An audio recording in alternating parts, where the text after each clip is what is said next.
আসসালামু আলাইকুম। আমরা চলে এসেছি ফটিকছড়ির বন্যপ্রাণী অভয়ারণ্য হাজারীখিল। হাজারীখিল এখানের পরিবেশটা খুবই মনোরম এবং আসলে ছুটিতে আমি মনে করি যদি কেউ বিশেষ করে শহরের বাহিরে নিরিবিলি সবুজ শ্যামল এবং মানে প্রকৃতির আহ, মাঝে হারিয়ে যাওয়ার ওরকম আহ, মানে যদি কোনো স্থান খোঁজা হয় তাহলে হাজারীখিলটা হবে আপনাদের ভ্রমণ পিপাসুদের জন্য অন্যতম একটা পছন্দ। তো এখানে আসার পরে আমি আহ, মানে এখানকার চা বাগান এবং আশপাশের পরিবেশটা আমি দেখানোর চেষ্টা করছি যে আসলে এখানে বিশাল এরিয়া নিয়ে এখানে চা বাগান আর চা বাগান। তো আহ, আমাদেরকে এই হাজারীখিলের যে মেইন রাস্তা সেই রাস্তায় আমাদেরকে এনে সিএনজি নামিয়ে দিয়েছিল। আচ্ছা, তার আগে বলি আমরা ফটিকছড়ি থেকে নামার পরে আপনাদের ওখানে কিছু সিএনজি থাকে, এগুলো সরাসরি হাজারীখিলে আসে। সেগুলো মানে যদি রিজার্ভ নিয়ে আসেন তাহলে খরচ পড়বে আপনাদের 200 টাকা, 250 টাকা খরচ পড়বে। আর যদি আপনারা লোকাল আসেন তাহলে আপনার পার পার্সন 50 টাকা করে খরচ পড়বে। এবং আপনারা মানে সিএনজি থেকে নামার পরে জাস্ট 10 মিনিট হাঁটার রাস্তা অতিক্রম করেই আপনারা গন্তব্যস্থলে পৌঁছতে পারবেন। আমরা এখন এই রাস্তায় আসছি মানে হাজারীখিলের উদ্দেশ্যে পথ চলতেছি এবং আশপাশের স্থানটা চেষ্টা করতেছি যতটুকু সম্ভব ক্যাপচার করা। তো আমরা অবশেষে চলে এসেছি হাজারীখিল অভয়ারণ্য পার্কে। তো এখানে 25 টাকা টিকিট, টিকিটের দাম নেবে 25 টাকা।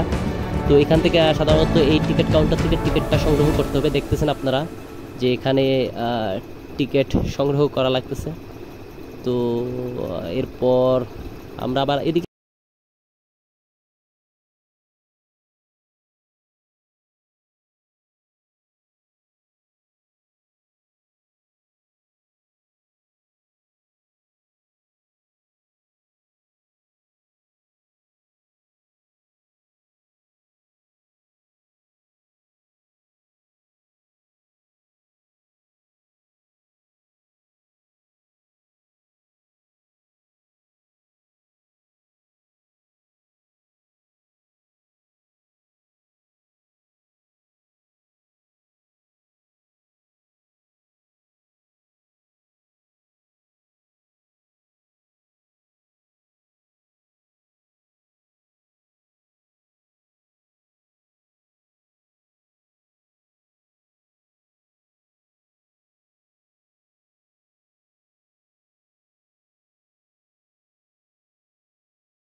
এখন এই আমরা এখন হাজারিখিল অভয়ারণ্যতে আছি।